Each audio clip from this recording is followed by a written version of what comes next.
अस्सलाम वालेकुम रहमतुल्लाहि व बरकातुहू sir. I am a student और मेरा क्वेश्चन ये है डोमेस्टिक वायलेंस के ऊपर। ये जनरेशन टू जनरेशन चलता है। अगर ये पेरेंट्स के दरमियान बहुत ज़्यादा क्लैशेस है और मतलब इसमें बच्चों का क्या किरदार बनता है कि वो कैसे हैंडल करें उस सिचुएशन को।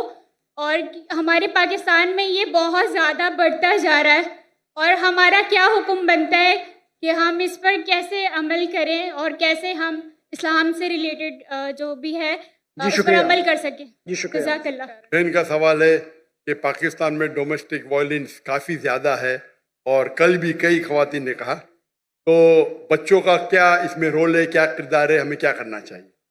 डोमेस्टिक वायलेंस का मानी है कि आप चाहे अपने फैमिली में आप वायलेंस कर रहे, मतलब मारा मारी कर रहे या आप पीट रहे, चाहे मार्क छोड़ रहे, चाहे स्टिचेज आ रहे, तो डोमेस्टिक वायलेंस इस्लाम में हराम है। There is the difference between domestic violence and difference between अपने बच्चों को कोई थप्पड़ मारा तो डोमेस्टिक वायलेंस नहीं बोलेंगे, यूएसए में बोलेंगे I will call the police. वो यूएसए में, यानी अगर बच्चों को अपने थप्पड़ मारा डोमेस्टिक वायलेंस नहीं बोलते, तो लेकिन आप पीटेंगे उसको, आप बेच से पीटेंगे, काला ब्लू ब्लैक कर लेंगे, तो ये हराम है।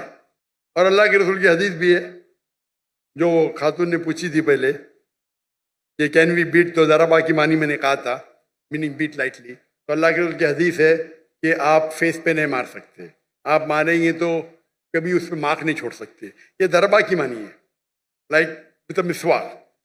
तो domestic violence where there is torture, it's totally हराम। बच्चों का क्या रोल है? पहला रोल ये कि आपके पास काउंसलिंग होना चाहिए, काउंसलिंग सेशन होना चाहिए। और लोग तो गलत फहमी है कि आजकल के माशरे में 3 किस्म की सोसाइटी है। एक कहते पेट्रियार्कल सोसाइटी, पेट्रियार्कल मीन्स मर्द ऊंचा, बस पेट्रियार्कल। एक होती है मेट्रियार्कल सोसाइटी, मतलब औरत ही ऊंची। और एक कहते फेमिनिज्म। ये फेमिनिज्म इज अ मिसनोमा, ये गलत फहमी है। इस्लाम में men and women are overall equal, identical नहीं है लेकिन इक्वल है। तो ये वर्ड फेमिनिज्म है, उसके मानी है मेन एंड वुमेन इक्वल, तो मिसनोमा है। अगर कोई कहेंगे इस्लाम में फेमिनिस्ट, तो लोग बोलेंगे अरे क्या बोल रहा है, बट इंग्लिश वाइज सही है, but technically feminism is a misnomer. मतलब जैसा हिंदुइज्म में मिसनोमा है, बराबर ना। Hinduism means a person who lives in the valley of Indus valley, तो डेफिनेशन वाइज मैं भी हिंदू हूं, लेकिन मैं बुत परस्ती नहीं करता हूं, मैं वेदा में नहीं मानता हूं, आप समझ रहे ना। तो उसी तरीके से फेमिनिज्म इज इंग्लिश वर्ड जिसके मानी है a person who thinks men and women are equal. वो आदमी, वो औरत जो सोचती है मर्द और औरत बराबर है, यकसा नहीं है, बराबर। इस्लाम में बराबर ही है, औरत और मर्द के हुकूक है। कुछ वक्त मर्द ऊंचे है, कुछ वक्त औरत ऊंची है, ओवरऑल बहुत है इक्वल। इसके ऊपर तकरीर कर सकता हूं लेकिन वक्त नहीं है। इसका सोल्यूशन क्या है? सोल्यूशन ये है कि माशरे में काउंसलिंग होना चाहिए। काउंसलिंग मतलब वो लोग जो फैमिली के मैटर्स में डील कर सके और काउंसिल कर सके। प्रॉब्लम है आज की तारीख में, आप अगर वेस्टर्न वर्ल्ड का काउंसलिंग लेंगे तो पूरे जो ट्रीटमेंट है वेस्टर्न वर्ल्ड के आधे तो हराम है। आप बोलेंगे जो खाली दीन के बारे में पढ़ा और माशरा साइकोलॉजी नहीं जानता है, तो वो भी प्रॉब्लम है। तो डायकोटमी है, प्रॉब्लम है। हमें ऐसे शख्स के पास जाना चाहिए जो दीन को भी जानता है और साइकोलॉजी भी जानता है, मेडिकल साइंस भी जानता है। ऐसे लोग अगर काउंसलिंग करेंगे तो सही करेंगे। आप अमेरिकन काउंसलिंग के पास जाएंगे तो वो जो आपको देंगे गाइडेंस, वो तो दीन के बाहर कर देंगे आपको। अगर यहाँ करेंगे जैसे कि बोला ना उसको, तकवा करो, नहीं तो आपके पास तकवा नहीं इसलिए आप लाचार है, आप अपाहिज है क्योंकि तकवा नहीं है, ये भी प्रॉब्लम है। तो हम हमारे माशरे में ऐसे लोग को तैयार करना चाहिए। और मुझे पता है कि चंद साल, तकरीबन 10 साल पहले जामिया बिनोरी, पता है मुझे जाने का था 2 दिन पहले, तो रोक लिया, इंशाल्लाह मैं कल जाऊंगा। जामिया बिनोरी के अंदर मुझे पता चला कि वहां मीडिया तालीम दीन की भी होती, दुनिया की भी साथ में, अल्हम्दुलिल्लाह, दीन की भी तालीम, दुनिया की भी तालीम। लेकिन दुनिया की तालीम अगर दीन के नजरिए से देखे मिसाल के तौर पे आप पढ़ेंगे, साइंस में लिखा है कि हम बंदर से बने, तो हमारे टीचर्स उसको बराबर जवाब देंगे। ये तो इंसान ने तो अपना मुसलमान बंदर से बने कुरान में लिखा, आदम अलैहिस्सलाम पहले थे। इख्तिलाफ है, तो इख्तिलाफ को किस तरीके से सॉल्व करना वो एक टेक्निक है। तो ये एक स्पेशलिटी है। अफसोस की बात है कि हम समझते हैं कि इल्म हराम है, अंग्रेजी हराम है। अंग्रेजी से अच्छे काम भी होते हैं, बुरे काम हराम है, अच्छे काम अच्छे। तो ऐसे माहौल में दे शुड बी काउंसलर्स। मेरे वालिद थे साइकाइट्रिस्ट, आपको बताएंगे, डॉक्टर थे लेकिन साइकाइट्रिस्ट थे। वो पहले हिंदुस्तान के मुस्लिम साइकाइट्रिस्ट थे जो प्रेसिडेंट बने, पूरे इंडिया के साइकाइट्रिस्ट के प्रेसिडेंट। साइकाइट्रिस्ट मतलब यहां तो बोले साइकाइट्रिस्ट पागल है।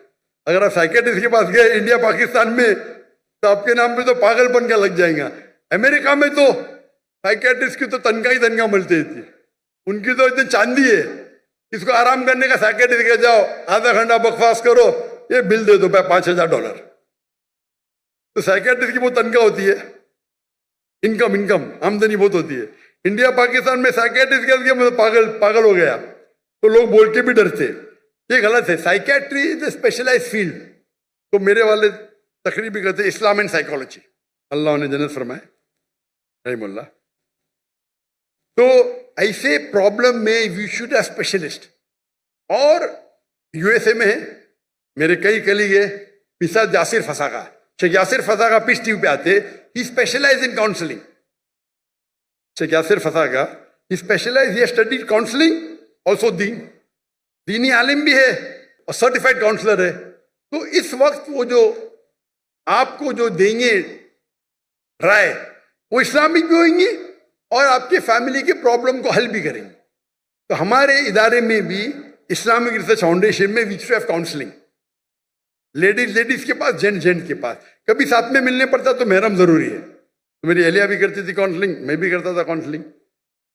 तो इस मौके पे किस तरीके से कुरान की कौन सी आयत पे अमल करना चाहिए, अगर डोमेस्टिक वायलेंस से क्या करना चाहिए, और अगर आप सही देंगे, मिसाल के तौर पे एक मिसाल दूंगा मैं आपको, वक्त बहुत कम है, इतना वक्त होने के बाद भी माशाल्लाह बहुत लोग हैं। एक मेरे पास एक मुसलमान आया और मुझसे कहने लगा कि मेरी बीवी जन्नत में जाएंगी ही नहीं। मैं बोला क्यों भाई, क्यों नहीं जाएंगी? वो हदीस में लिखा है क्या बीवी अगर शोहर को नाराज करे तो जन्नत में जाएंगी, हदीस सही है। मैं बोला हदीस सही है, इसीलिए मेरी बीवी जन्नत में जाएंगी ही नहीं। मेरा कौन गलत? मेरी बीवी गलत।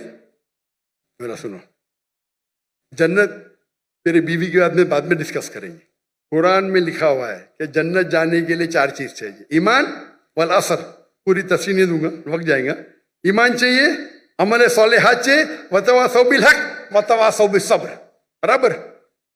अगर तेरी बीवी जन्नत में नहीं जाएंगी तू भी नहीं जाएगा। बोला क्यों? तेरे पास सब्र ही नहीं है। अगर तेरी बीवी कुछ करती है, तू नाराज होएगा तो फरिश्ते उसको नाराज होंगे ना। तू नाराज क्यों होता है? तू नाराज मत हो तो फरिश्ते उससे नाराज होंगे, वो भी जन्नत में, तू भी जन्नत में। समझे? वो तो पूरा दोष बीवी को, बीवी मुझे परेशान करती, जन्नत में जाएंगी। क्योंकि अगर फरिश्ते उसको कोसेंगे, अगर वो शोहर को नाराज करे, बराबर, तू नाराज क्यों होता है? तू अगर नाराज नहीं होगा, तेरी बीवी भी जन्नत में, तू भी जन्नत में। उसके बाद पूरा चेंज हो गया, झगड़े बंद हो गए। छोटी सी आयत, उसने मुझे हदीस कोट की, मैंने कुरान की आयत कोट किया, हदीस सही थी। तो इस तरीके से बोलना, तो बीवी मेरे बाद में बोलती है कुछ दूसरे के, तू अभी माशाअल्लाह झगड़े बंद हो गए। वो वन ट्रैक माइंड, मेरी बीवी गलत, मैं सही, मुझे नाराज की जन्नत में जाएंगे। अरे अल्लाह के रसूल कहते हैं सबसे बेहतरीन मोमिन वो जो अपने फैमिली के साथ बेहतर है, बीवी के साथ। आधी हदीस कोट करते, अपने फायदे की हदीस कोट करते। यही तो प्रॉब्लम है माशरे में। आप तकरीर में उलमा को सिर्फ सुनेंगे वन साइडेड हदीस, कितना अच्छे से हल हो गया।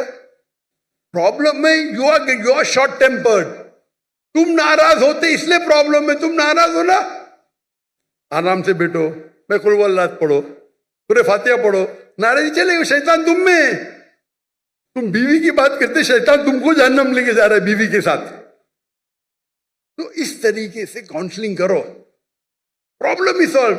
लेकिन अफसोस की बात है मैं बस काउंसलर नहीं है, मैं बहुत कम करता था बिकॉज टाइम की किल्लत है, सब तो नहीं कर सकते ना, तो कभी कभी मौका मिल जाता है। तो इस तरीके से अगर आपके पास उलझे हुए उलमा है, और है पाकिस्तान में, क्यों नहीं, जो माशरे को जानते हैं, जो एक हदीस के बजाय दूसरे हदीस कोट करे और समझाए, तो मेरे नजदीक ये जो आपके प्रॉब्लम में पीडोफिलिया है या डोमेस्टिक वायलेंस है, इस्लाम इसको आराम से दूर कर सकता है।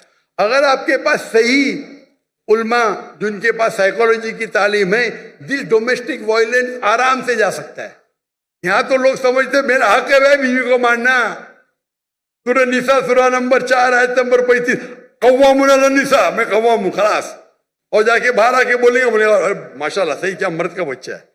औरत पे हाथ उठाता, मर्द का काय का बच्चा है भाई, औरत पे हाथ उठाता, मर्द का बच्चा, कौन मर्द का बच्चा औरत पे हाथ उठाता। तो ये अगर आप ज़हन खोलेंगे, इस पे लेक्चर होना चाहिए, डोमेस्टिक वायलेंस पे लेक्चर होना चाहिए। अगर पता चले किया तो उसको बाहर में लेके आके सजा दो उसको ना। यहां लॉ कुछ है क्या नहीं पाकिस्तान में? अगर इतनी तादाद में डोमेस्टिक वायलेंस हो रहा है जी, है लॉ ना, माशाअल्लाह लॉ तो है, लेकिन इंप्लीमेंट कम हो रहा है ना भाई। बहन जी इनको कांटेक्ट करो, ये सब प्रॉब्लम सॉल्व करेंगे इंशाअल्लाह।